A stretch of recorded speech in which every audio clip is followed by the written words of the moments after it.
बात करते हैं आपके और हमारे शारीरिक फिटनेस को लेकर, हमारा खास सेगमेंट फिटनेस मंत्र।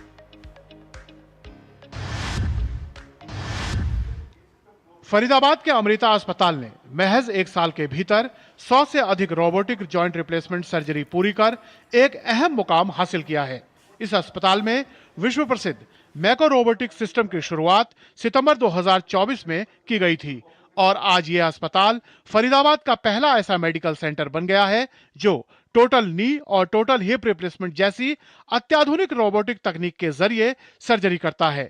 इसके जो ऐसे पॉइंट जो और जगह नहीं है, एक तो ये नी हिप की दोनों की सर्जरीज करता है जो और सिस्टम में नहीं है। इसके अंदर हैप्टिक बाउंड्री नाम का एक टेक्नोलॉजी है जिससे आप टिश्यूज़ को एक्सेसिव नहीं काटते, आप कंट्रोल कर लेते हो मुझे कितना टिश्यू काटना है। तो जो प्लान है वही एग्जीक्यूट होता है। ज़्यादा इंजरी ना होने की वजह से पोस्ट सर्जरी का पेन कम हो जाता है, रिकवरी फास्टर है। कुछ लैंडमार्क्स हैं पेशेंट के, जैसे सीढ़ी कब चढ़ता है, वॉकर कब छोड़ता है, ये जल्दी आते हैं और पेशेंट इंडिपेंडेंट जल्दी हो पाते हैं। यह है 76 साल के श्यामलाल बंसल। श्यामलाल को घुटने की समस्या थी, चलने फिरने में परेशानी हो रही थी। श्यामलाल ने अपने घुटने की रोबोटिक जॉइंट रिप्लेसमेंट सर्जरी कराई और अब पूरी तरह से अपने पैरों पर चल रहे हैं। मैं चलता था, मेरे से चला नहीं जाता था, मेरा जैसे ना वो ऐसे ऐसे हिलता ऐसे ऐसे मेरा हो रहा था और मैं ज़्यादा वॉक नहीं कर सकता। थोड़ी देर बाद टायर्डनेस हो जाती, थक जाता था, बैठ जाता था। अब सर्जरी के बाद अब मेरे को 5 महीने हो गए सर्जरी करवाए हुए।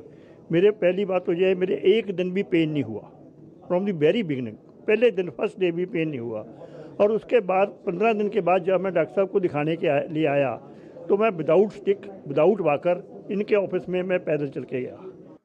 पिछले 6 दशकों में जॉइंट रिप्लेसमेंट सर्जरी ने लंबा सफर तय किया है। साधारण इम्प्लांट डिजाइन से लेकर 1990 के दशक की कंप्यूटर असिस्टेड सर्जरी तक और अब रोबोटिक्स, जिसने पूरी दुनिया में नया स्वर्णिम मानक स्थापित किया है। विशेषज्ञ डॉक्टरों की टीम के बदौलत अस्पताल ने न सिर्फ ये तकनीक शुरू की बल्कि फरीदाबाद में पहली बार मैको रोबोटिक असिस्टेड नी और हिप रिप्लेसमेंट भी किया। इस तरह के अत्याधुनिक टेक्नोलॉजी के जरिए श्यामलाल जैसे मरीज अपने पैरों पर खड़े होकर अपने जीवन को खुशहाल बना रहे हैं। फरीदाबाद से डीडी न्यूज के लिए नितेंद्र सिंह की रिपोर्ट। तो आंचल, कैसे तकनीक जो है